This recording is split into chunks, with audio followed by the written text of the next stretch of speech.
আসসালামু আলাইকুম ওয়া রাহমাতুল্লাহি ওয়া বারাকাতুহু। ইন্নাল হামদালিল্লাহ নাহমাদুহু ওয়া নুসাল্লি আলা রাসূলিহিল কারীম, আম্মা বাদ। আল্লাহ পাকের নিকট লাখো কোটি শুকরিয়া যে মহান আল্লাহ তাআলা আমাদেরকে পবিত্র মাহে রমজানের প্রথম শুক্রবার জুমার নামাজ আদায় করার জন্য মসজিদে আসার মতো তৌফিক দান করেছেন। এই জন্য মহান আল্লাহর নিকট শুকরিয়া আদায় করি, আলহামদুলিল্লাহ। ওয়ালাইকুম আসসালাম ওয়া রাহমাতুল্লাহ। পবিত্র কোরআনে আল্লাহ তাআলা বলেন, বিসমিল্লাহির রহমানির রহিম, ইয়া আইয়ুহাল্লাযীনা আমানু কুতিবা আলাইকুমুস সিয়াম কামা কুতিবা আলাল্লাযীনা মিন ক্বাবলিকুম লাআল্লাকুম তাত্তাকুন। অর্থ, হে বিশ্বাসীগণ, তোমাদের উপর রোজা ফরজ করা হয়েছে যেভাবে ফরজ করা হয়েছিল তোমাদের পূর্ববর্তীদের উপর, যেন তোমরা তাকওয়া অবলম্বন করতে পারো। সূরা বাকারা আয়াত 183। তাহলে আল্লাহ তাআলা এই আয়াতে কি বললেন? বিশ্বাসীদের উপর রোজা ফরজ করা হয়েছে যেভাবে ফরজ করা হয়েছিল পূর্ববর্তীদের উপর। অর্থাৎ শুধুমাত্র উম্মতে মুহাম্মদের উপরে যে নামাজ রোজা ফরজ তা না, এর আগের উম্মত যারা ছিল তাদের উপরে রোজা ফরজ ছিল।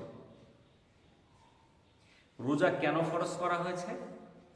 যেন আমরা তাকওয়া পরহেজগারি অবলম্বন করতে পারি।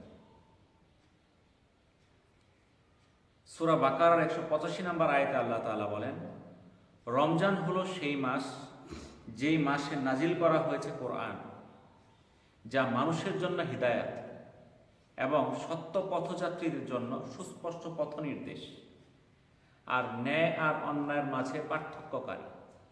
কাজে তোমাদের মধ্যে যে এই মাসটি পাবে সে যেন রোজা রাখে। সূরা বাকারা আয়াত 185। তাহলে এই পবিত্র রমজান মাসেই কোরআন নাজিল করা হয়েছে। এই কোরআনের মধ্যে কি আছে?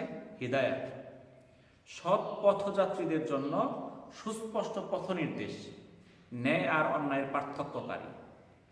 কাজে যে এই রমজান মাস পাবে সে যেন রোজা রাখে। তার এই আয়াতের ভিত্তিতে রোজা কি হয়ে গেল? ফরজ হয়ে গেল। তো এই রোজা রাখলে আমাদের কি লাভ, কি ফায়দা? 1 নাম্বার, যে ব্যক্তি ঈমানের সাথে আল্লাহর কাছ থেকে পুরস্কারের আশায় রমজান মাসে সিয়াম পালন করে তার গুনাহসমূহ মাফ করে দেওয়া হয়। সহিহ বুখারীর 38 নম্বর হাদিস। 2 নাম্বার পুরস্কার, যে ব্যক্তি ঈমানের সাথে আল্লাহর কাছ থেকে পুরস্কারের আশায় রমজানে কিয়াম পালন করে তার গুনাহসমূহ মাফ করে দেওয়া হবে। সহিহ বুখারীর 37, 1001, সহিহ মুসলিমের 759, সুনানে দারমি, মুসনাদে আহমদ সহ বিভিন্ন হাদিসের গ্রন্থে এই হাদিসটা আসছে। অর্থাৎ যে আল্লাহর কাছে ঈমান এবং পুরস্কারের আশায় যে ব্যক্তি কিয়াম পালন করবে, কিয়াম অর্থ হইল দাঁড়ায় দাঁড়ায় নামাজ আদায় করা। অর্থাৎ আমরা যেটা কিয়ামুল লাইল, তারাবির নামাজ আদায় করি, যে ব্যক্তি এটা আদায় করবে তার গুনাহগুলো আল্লাহ তাআলা মাফ করে দেবে। 3 নাম্বার পুরস্কার হচ্ছে যে ব্যক্তি ঈমানের সাথে এবং আল্লাহর কাছ থেকে পুরস্কারের আশায় লাইলাতুল কদরে সালাত আদায় করবে তার গুনাহসমূহ মাফ করে দেওয়া হবে। সহিহ বুখারীর 2014 নম্বর হাদিস। অর্থাৎ যদি লাইলাতুল কদরের রাত্রিতে নামাজ আদায় করা হয় তার গুনাহগুলো আল্লাহ মাফ করে দেবে। কত সহজ! তো আমরা যদি এই রমজানের প্রত্যেকটা রাত্রিতে এশার নামাজ জামাতের সহিত আদায় করি, তারাবির নামাজ আদায় করি, সালাতুল বেতর আদায় করি, তাহলে ওর মধ্যেই তো কি হবে? শবে কদর হবে, নাকি বলে? তাহলে আমরা যারা সবগুলো এই যে এশার নামাজে হাজির থাকবো, তারাবির নামাজে হাজির থাকবো, তারা কিন্তু এই সুসংবাদটা পাওয়া যাচ্ছে। কি সুসংবাদ? যে ব্যক্তি ঈমানের সাথে পুরস্কারের আশায় কিয়ামুল কদরের রাত্রিতে নামাজ আদায় করে তার গুনাহগুলো মাফ করে দেওয়া হয়। কিন্তু দেখা যায় আমাদের এলাকায় প্রথম কিছুদিন মুসল্লি থাকে, আস্তে আস্তে কমতে থাকে। বিশেষ করে শহরে যে সকল মসজিদ আছে, বাজার ঘাটের মধ্যে, বা রমজানের শেষ দশকের নামাজ, এই রমজানের শেষ দশকে মসজিদে মুসল্লি একবারেই কমে যায়। কি জন্য? ব্যবসা বাণিজ্য, তাদের মসজিদে যাওয়ার সময় নাই। তাহলে তারা দুনিয়ার লাভকে ভালো বুঝতেছে, দোকানপাটের ইনকাম হবে এই আশায় তারা শেষ দশকের রাত্রিগুলোতে মসজিদে যাওয়া বাদ দেয়। আমরা কিন্তু নিশ্চিত বলতে পারবো না যে 27 তারিখেই শবে কদর, এটা বলতে পারা যাবে না, বলতে পারবো না। তাহলে রমজানের শেষ দশকে যে কোনো বিজুর রাত্রিতে শবে কদর হইতে পারে, কিন্তু আমরা শেষের দিক দিয়া মসজিদে মুসল্লি কমে যায় ব্যবসা বাণিজ্যের আশায়, লাভের আশা। কিন্তু আল্লাহ তাআলা এর মধ্যে যে কত ফায়দা দিছে, যে একটা রাত্রি 1000 মাস অপেক্ষা উত্তম, 1-2 মাস না, 1000 মাস অপেক্ষা উত্তম। এত মাস বয়স বর্তমান মানুষের হায়াতেই হয় না, 83-84 বছর। এখন কয়জন মানুষ 83-84 বছর বাঁচে? 50-60 বছর বয়স হলেই মারা যাইতেছে। তাহলে এত বড় একটা ফায়দার রাত্রি, যে এই লাইলাতুল কদরে সওয়াবের আশায় ঈমানের সাথে কিয়াম পালন করে, নামাজ আদায় করে, আল্লাহ তাআলা তার গুনাহগুলো মাফ করে দেন। এই রমজান মাসে আমরা যদি রোজা রাখি তাহলে কি ফায়দা? রাসূল সাল্লাল্লাহু আলাইহি সাল্লাম বলেন, যে কেউ আল্লাহর রাস্তায় শুধুমাত্র আল্লাহকে খুশি করার উদ্দেশ্যে একদিন সিয়াম পালন করে, তদ্বারা আল্লাহ তাকে জাহান্নামের অগ্নি থেকে 70 বছরের রাস্তা পরিমাণ দূরবর্তী স্থানে রাখেন। এটা সহিহ বুখারীর 2840, সহিহ মুসলিমের 1153 নম্বর হাদিস। অর্থাৎ যে ব্যক্তি একদিন রোজা রাখবে তার থেকে জাহান্নামের দূরত্ব হবে 70 বছরের রাস্তা। যদি 30টা রাখেন, 3-7 2100 বছরের রাস্তা। সারা জীবন কেউ 20 বছর, কেউ 50 বছর, কেউ 60 বছর এইভাবে রোজা রাখতেছেন, তাহলে কত দূরে তার জাহান্নাম চলে যাবে।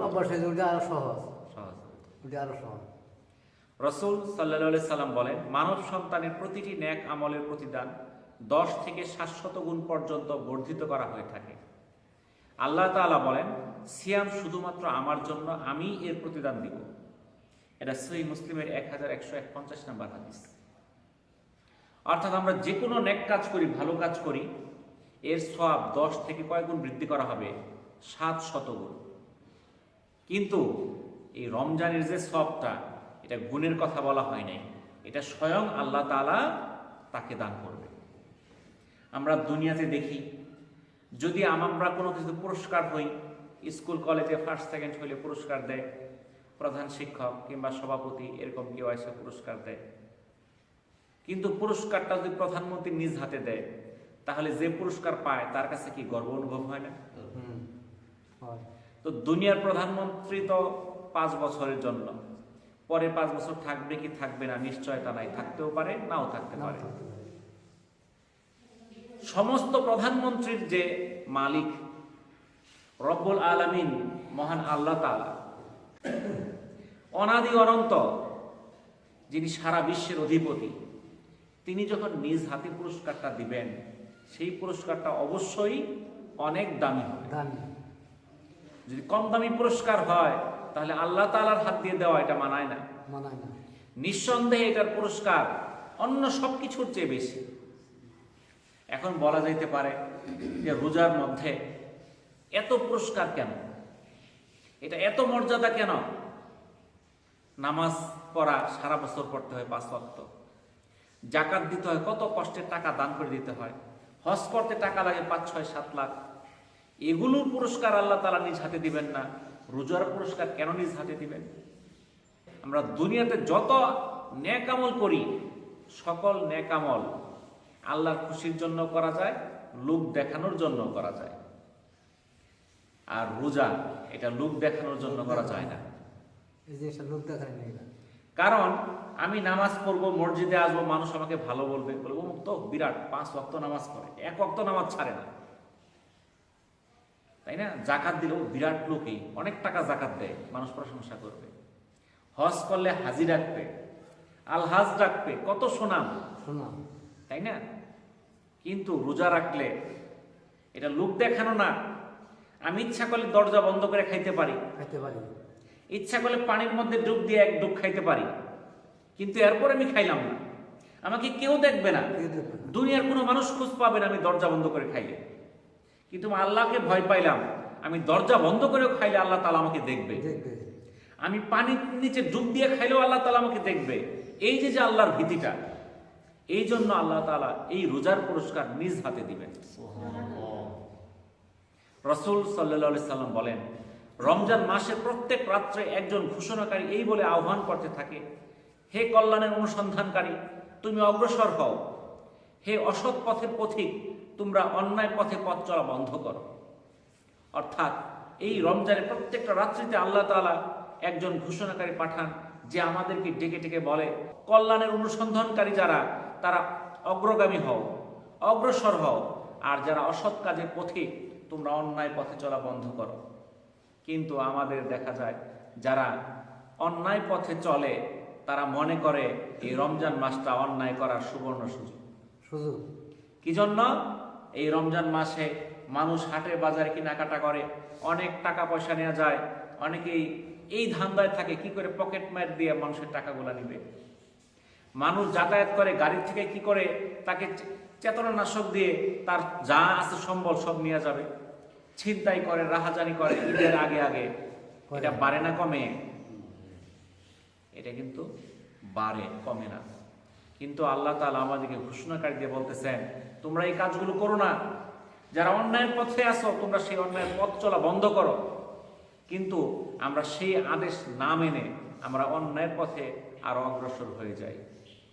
এটা থেকে আমাদের বিরত থাকতে হবে। রাসূলুল্লাহ সাল্লাল্লাহু আলাইহি সাল্লাম বলেন, মাহে রমজানের প্রতি রাত ও দিনের বেলায় বহু মানুষকে আল্লাহ তাআলা জাহান্নাম থেকে মুক্তির ঘোষণা দেন, এবং প্রতিটি রাত ও দিনের বেলায় প্রত্যেক মুসলিমের দোয়া মোনাজাত কবুল করা হয়ে থাকে। এটা মুসনাদ আহমদের ৭,৪৫০ নম্বর হাদিস।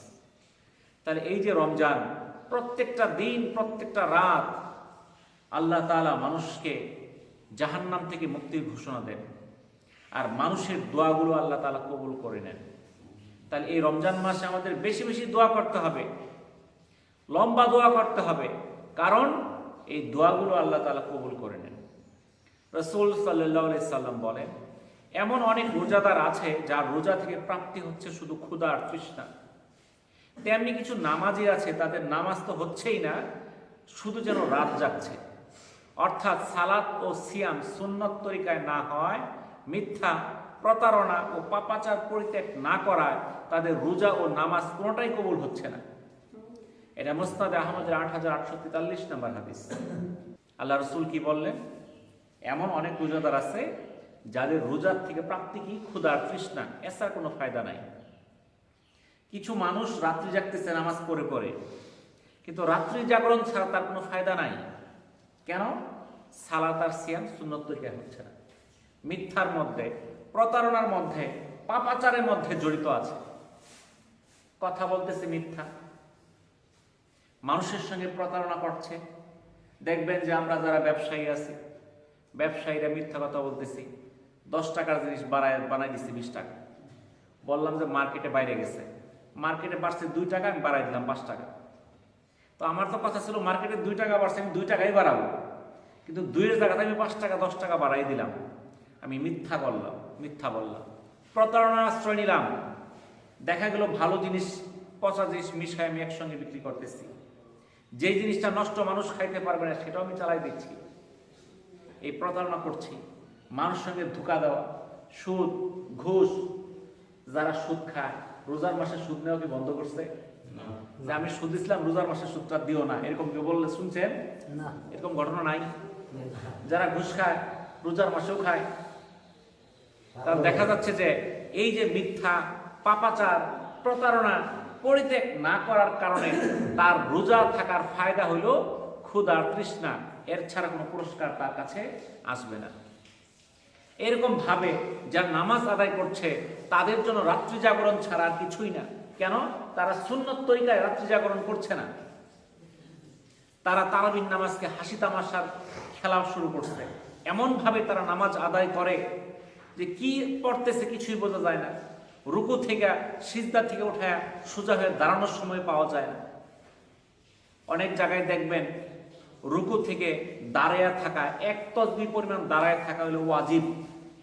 আবার 2 সিজদার মাঝখানে যে বসতে হয়, এই বসার টাইমটা কমপক্ষে 1 তাসবিহ পরিমাণ হতে হবে। এর কম হলে ওয়াজিব তরক হবে, ওয়াজিব তরক হলে সহসিজদা দিতে হবে, সহসিজদা না দিলে তার নামাজ বাদ হয়ে যাবে। দেখা যায় কোনো কোনো জায়গায় আপনারা মোবাইলের মধ্যে দেখেন 3G 4G 5G গতিতে তারাবির নামাজ চলে। দেখা যায় ইমাম সাহেব সুজা হয়েই আবার সিজদায় চলে গেছে। একটু বয়স্ক মানুষ আছে, তারা সুজা হইতে পারে না, কারণ তারা যদি সুজা হবার চায় তার সিজদা মিস হয়ে যায়, সিজদা তো ধরতে হবো, ওই জন্য সুজা না হয়ে সিজদায় চলে যায়। এক সিজদা থেকে আরেক সিজদা উঠবে এই সময় নাই, মাথা একটু উঁচা করে আবার সিজদা, সে বসার টাইম পায় না, তার নামাজটা নষ্ট হয়ে যায়। এইভাবে যারা নামাজ আদায় করবে তাদের রাত্রি জাগরণ ছাড়া আর কোনো ফায়দাই হবে না। তাহলে যেই নামাজে আমাদের ফায়দা হবে না সেই নামাজ না পড়ে যেই নামাজ পড়লে ফায়দা হবে সেইভাবে নামাজ আদায় করতে হবে। রাসূল সাল্লাল্লাহু আলাইহি সাল্লাম বলেন, যে ব্যক্তি মিথ্যা কথা মন্দ কাজ বর্জন করলো না তার পানাহার বর্জনে আল্লাহর কোনো প্রয়োজন নাই। এটা সহিহ বুখারীর 1903 নম্বর হাদিস। কি বললো আল্লাহ রাসূল? যে ব্যক্তি মিথ্যা কথা আর মন্দ কাজ বর্জন করলো না তার পানাহার বর্জনের আল্লাহর প্রয়োজন নাই। আল্লাহ আমাদেরকে বলেন নাই তোমরা এই মন্দ কাজ করো আর সাথে সাথে রোজা রাখো। আজকে আমরা মন্দ কাজের সঙ্গে জড়িত আছি, মিথ্যার সঙ্গে জড়িত আছি, আবার রোজাও রাখতেছি। এই রোজা দ্বারা তার বিন্দু মাত্র কোনো ফায়দা হবে না।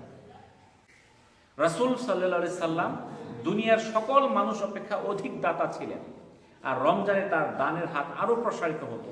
এটা সহিহ বুখারীর 1902 নম্বর হাদিস।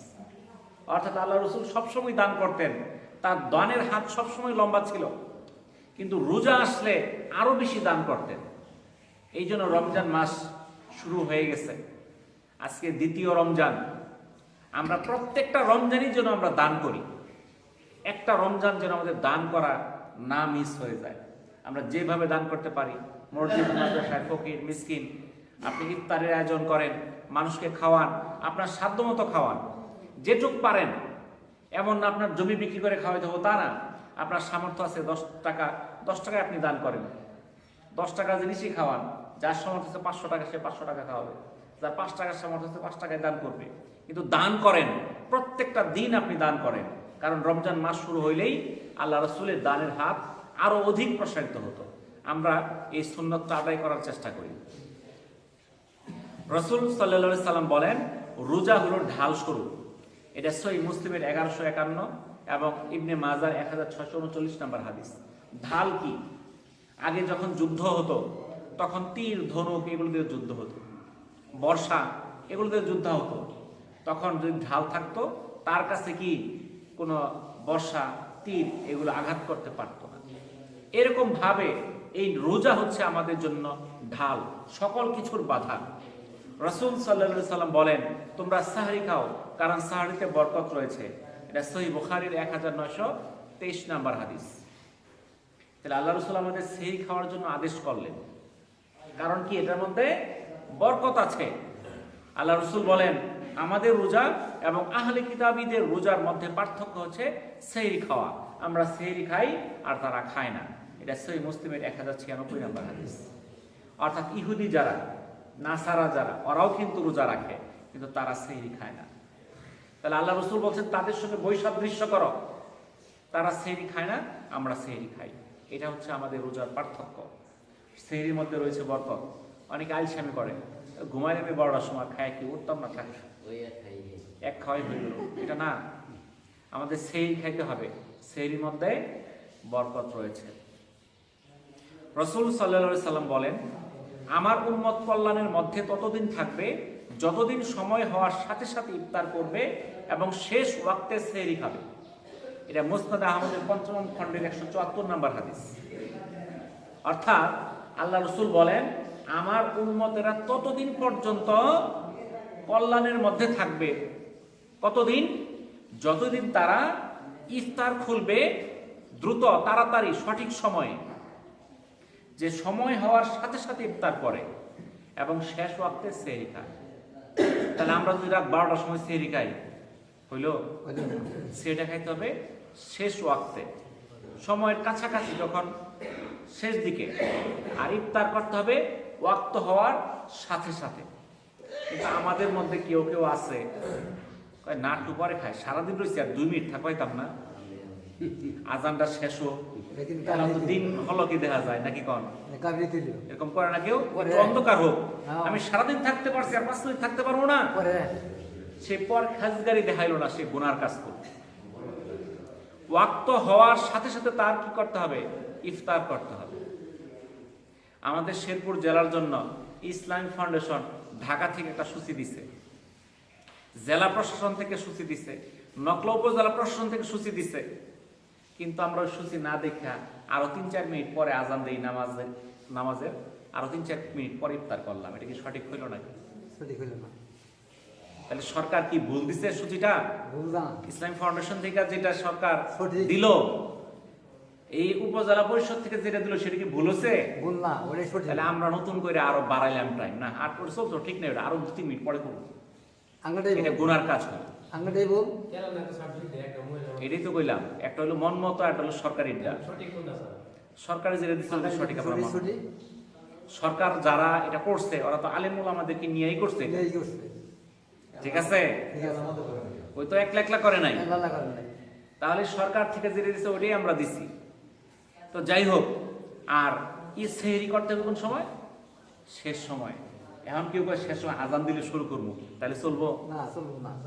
রাসূল সাল্লাল্লাহু আলাইহি সাল্লাম এর সেহরি খাওয়া এবং আজানের মধ্যে সময়ের ব্যবধান ছিল 50 আয়াত তেলাওয়াত পরিমাণ।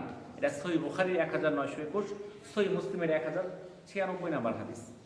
হয়তো 10-15 মিনিট এরকম, অর্থাৎ আপনি সেহরি খাওয়া শেষ করবেন, 5-10 মিনিট পরে আজান হয়ে যাবে।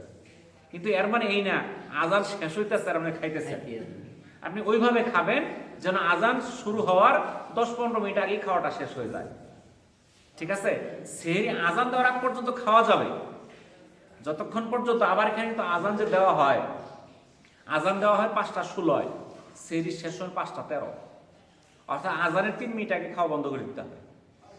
5:13 হইলো সেহরি শেষ সময়, আজান হলো 5:16। আপনি 5:13 না খায়া আরো 5 মিনিট আগে খাওয়া শেষ করে দেন।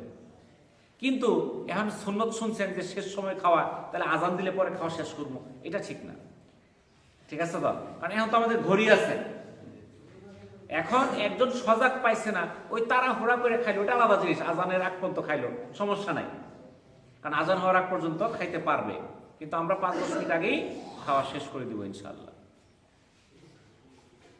রাসূলুল্লাহ সাল্লাল্লাহু আলাইহি সাল্লাম বলেন, যে ব্যক্তি সিয়াম পালন করবে সে যেন খেজুর দ্বারা ইফতার করে, খেজুর না পেলে পানি দ্বারা ইফতার করবে, কেননা পানি হলো অধিক পবিত্র। এটা সুনানে আবু দাউদের 2357 নাম্বার হাদিস। কিন্তু এই সুন্নতটা আমরা পালন করি না, আমরা ইফতার করি সবাই শরবত দিয়ে, পানি দিয়ে, এটা সুন্নত না। সুন্নত হলো কি দিয়া? খেজুর দিয়া। খেজুর আছে, আগে পানি খাই পরে খেজুর খাই, এটা হইল না। আগে খেজুর খাইতে হবে পরে পানি খাইতে হবে, এটা হলো সুন্নত। এখন যার খেজুর নাই সে পানি দিয়ে খাবে, ঠিক আছে? তাহলে প্রধান সুন্নত হলো কোনটা? খেজুর দিয়া রোজাটা ভাঙা। যার কাছে খেজুর নাই সে পানি দিয়া ভাঙবে, এটাই উত্তম। এখন এই জন্য মনে করলাম খেজুর দিয়া যখন রোজা রাখতে বলছে, খেজুর 5 কেজি 10 কেজি কিনে ফেলি, বাজারের দাম বাড়াই দিই, এমনি তো দাম বেশি। 5 কেজি 10 কেজি খাওয়ার দরকার নাই, আপনি একটা খেজুর দিয়ে রোজা ভাঙবেন, পরে যা খুশি খান, সমস্যা নাই। ভাত খান, মাছ খান, পানি খান, সমস্যা নাই।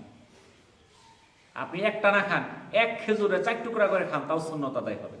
খেজুরে অনেক দাম, তাই না? ভালো খেজুর কিনতে গেলে 500, 700, 1000 টাকা কেজি। এখন খেজুরের দাম অনেক বেশি, 1300, 1400, 1600 টাকাও একটা চাইলো দেখলাম।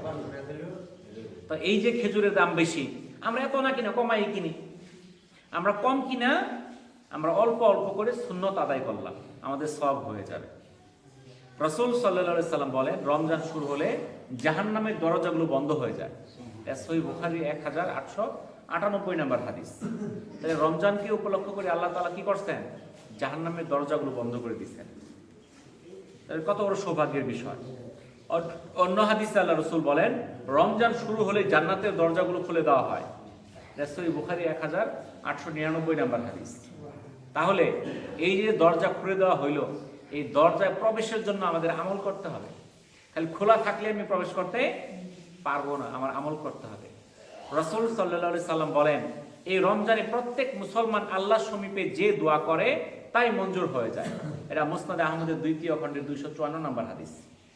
তাহলে রমজান মাস দোয়া কবুলের মাস, আমাদের বেশি বেশি কি করতে হবে? দোয়া করতে হবে। আবু হুরায়রা রাদিয়াল্লাহু তাআলা আনহু থেকে বর্ণিত এক হাদিসে রাসূল সাল্লাল্লাহু আলাইহি সাল্লাম বলেছেন, ওই ব্যক্তি ধ্বংস হোক যার উপর রমজান মাস প্রবেশ করলো অথচ তার গুনাহ মাফ হলো না। এটা সহিহ মুসলিমের 2551 এবং শুআবুল ঈমানের 7500 নম্বর হাদিস। অর্থাৎ রমজান সে পাইলো কিন্তু তার গুনাহকে মাফ করাইতে পারলো না, সে ধ্বংস হোক। তাহলে কত বড় তার উপর অভিশাপ, লানত দেওয়া হয়েছে। তাহলে এই যে রমজান পাইলাম, এরপরও যদি আমাদের গুনাহগুলোকে মাফ করাইতে না পারি, তাহলে তো আমরা সেই ধ্বংসের মধ্যে নিশ্চিত। আল্লাহ তাআলা এই আমাদের জন্য, রোজাদারদের জন্য 2টা আনন্দের সময় দিয়েছেন। একটা হচ্ছে ইফতারের সময়। যখন ইফতারের সময় হয় তখন কি ভালো লাগে না খারাপ লাগে? ভালো লাগে। ভালো লাগে। আর দ্বিতীয় একটা সময়, ভালো লাগার সময় আসবে যখন রবের সঙ্গে সাক্ষাৎ হবে। যারা রোজাদার তাদের যখন আল্লাহর সঙ্গে সাক্ষাৎ হবে তখন একটা বিশাল আনন্দের সময় হবে। এই যে রোজাদার যারা, তাদের যে মুখের দুর্গন্ধ, সেটা আল্লাহর কাছে মেশকের চেয়েও সেটা উত্তম। সহিহ মুসলিমের 1151 নম্বর হাদিস। জান্নাতে অনেকগুলো দরজা আছে। একটা দরজা আছে যার নাম হলো রাইয়ান। এই দরজা দিয়ে শুধু রোজাদাররাই প্রবেশ করবে, আর যে তাতে প্রবেশ করবে সে কখনোই পিপাসার্ত হবে না। এটা জামি তিরমিজি 765 এবং ইবনে মাজার 1640 নম্বর হাদিস। অর্থাৎ এই রাইয়ান দরজা দিয়ে প্রবেশ করবে শুধু রোজাদাররা। এই দরজা দিয়ে প্রবেশ করলে তার জীবনে কখনো আর তৃষ্ণা লাগবে না। আব্দুল্লাহ ইবনে আমর রাদিয়াল্লাহু তাআলা আনহু থেকে বর্ণিত, রাসূল সাল্লাল্লাহু আলাইহি সাল্লাম বলেন, রোজা এবং কোরআন কিয়ামতের দিন বান্দার জন্য সুপারিশ করবে। রোজা বলবে, আমি তাকে দিনের বেলায় পানাহার ও প্রবৃত্তির চাহিদা মেটানো থেকে বিরত রেখেছি, সুতরাং তার ব্যাপারে আমার সুপারিশ কবুল করুন। কোরআন বলবে, আমি তাকে রাত্রে ঘুম থেকে বিরত রেখেছি, সুতরাং আমার সুপারিশ কবুল করুন। তখন দুইজনের সুপারিশ গ্রহণ করা হবে।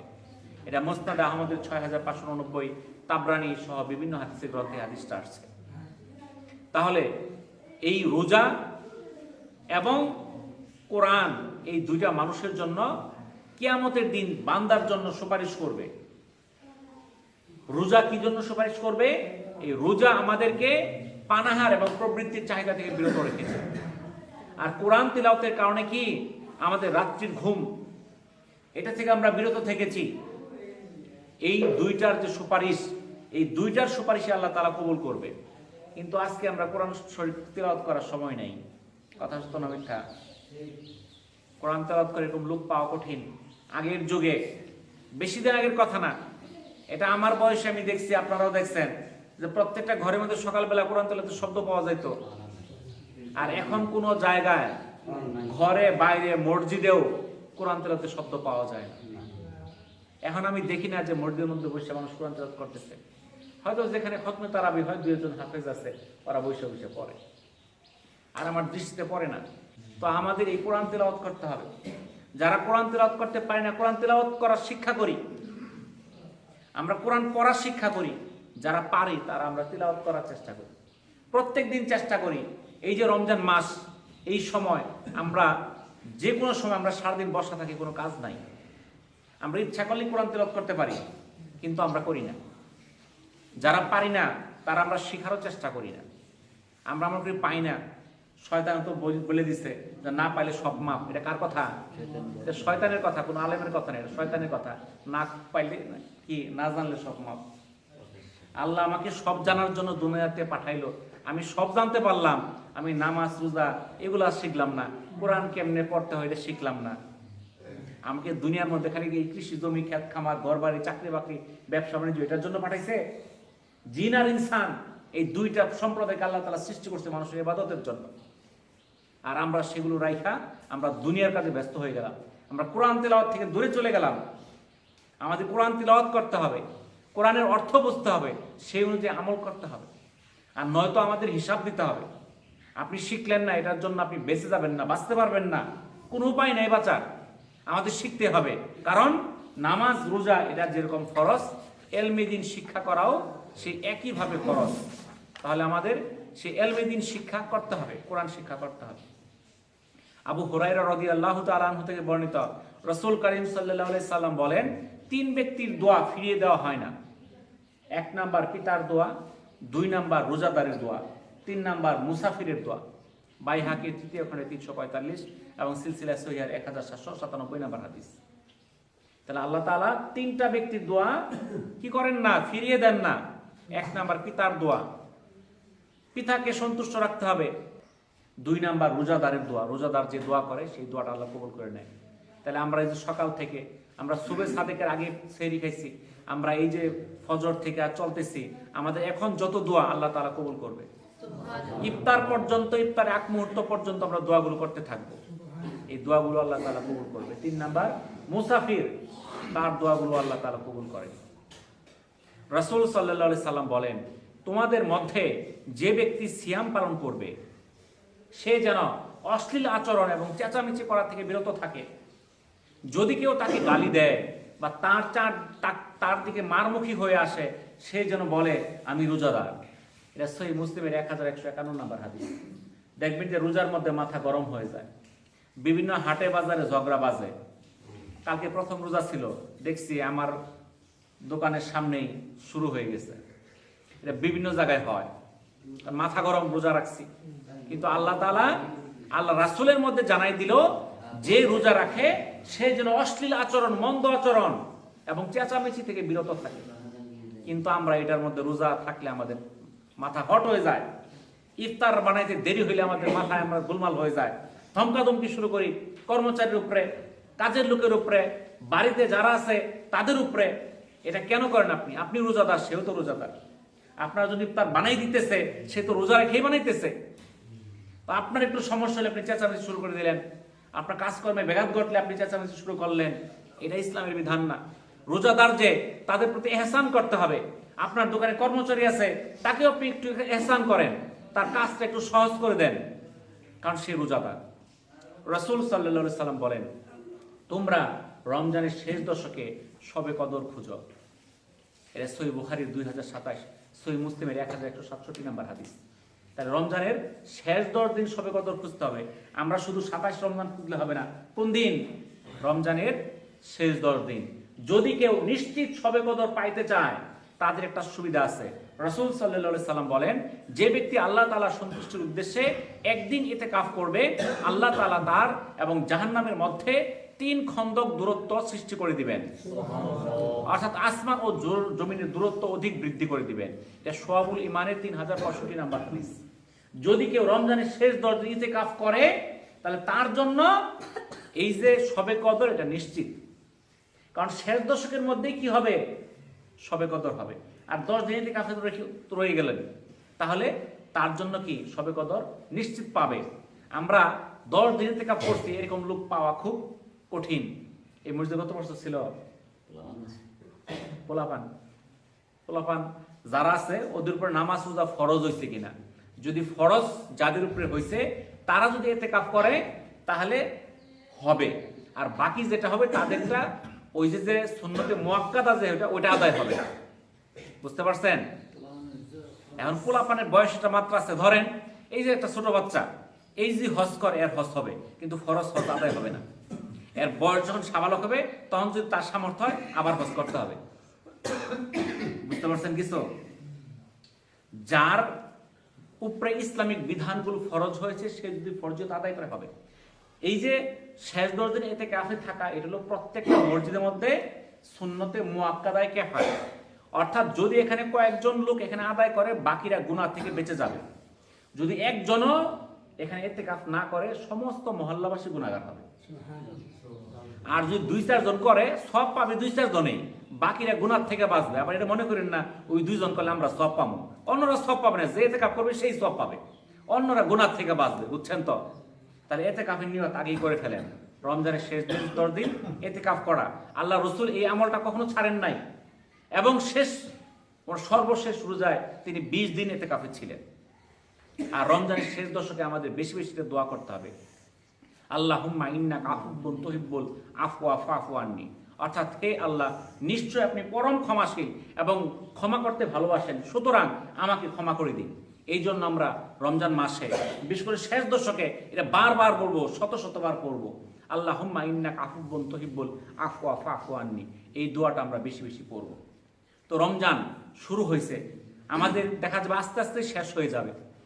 আমি আগামী রমজান, আগামী যে শুক্রবার, এই শুক্রবারে এখানে জুমার নামাজ ইনশাল্লাহ পরবর্তী যদি আল্লাহ তাআলা হায়াত রাখে, পরের শুক্রবারে আমি চলে যাব উমরার উদ্দেশ্যে। তো এই যে সময়টা আছে, এই যে সময় হয়তো যে 15 দিন থাকবো আপনাদের সঙ্গে ইনশাল্লাহ নামাজ পড়ার চেষ্টা করব। আপনারা সবাই আমার জন্য দোয়া করবেন যেন আল্লাহ তাআলা আমাকে সহি সালামতে সেখানে নেওয়ার জন্য সুযোগ করে দেয়। আর আমরা আমল করার চেষ্টা করি। আমরা যে রমজান মাসটা আছে, এই রমজান মাসে যে আমলগুলো, এই যে আমরা তারাবির নামাজ আদায় করি, এই তারাবির নামাজ এমন একটা আমলের একটা জিনিস যে আমরা তো মনে করি যে এত তাড়াতাড়ি, মানে এত লম্বাকে শেষ হয় না কেন।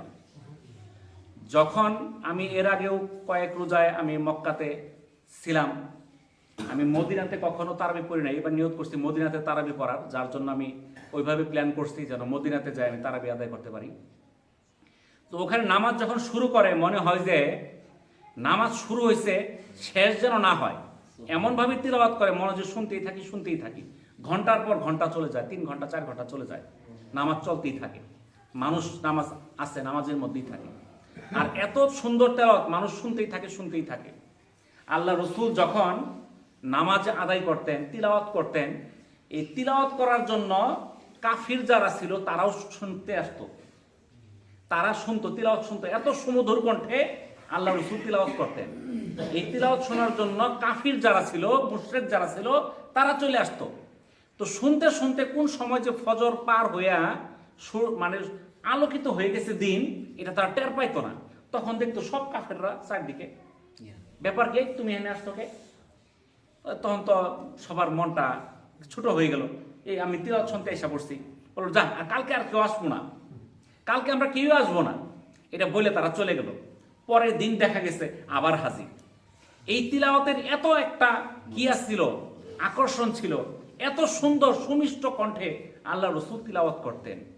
তো আমরা তো সেইভাবে করি না, কিন্তু দেখা যায় মক্কা মদিনা যে তিলাওয়াত করে অনেক সুমধুর কণ্ঠে, আপনারা হয়তো টিভিতে দেখেন কিংবা মোবাইলেও দেখা যায় যে তারা কত সুন্দর টানিয়া কিভাবে তিলাওয়াতগুলো করে। কিন্তু আমরা তিলাওয়াতগুলো করি মনে হয় দম সারা যাইতেছে না, এমনভাবে তিলাওয়াত করি যার জন্য আমাদের তিলাওয়াতের প্রতি আমাদের মহব্বত আসে না। আমাদের তিলাওয়াত করতে হবে ধীরে স্থিরে, লম্বা লম্বা করে।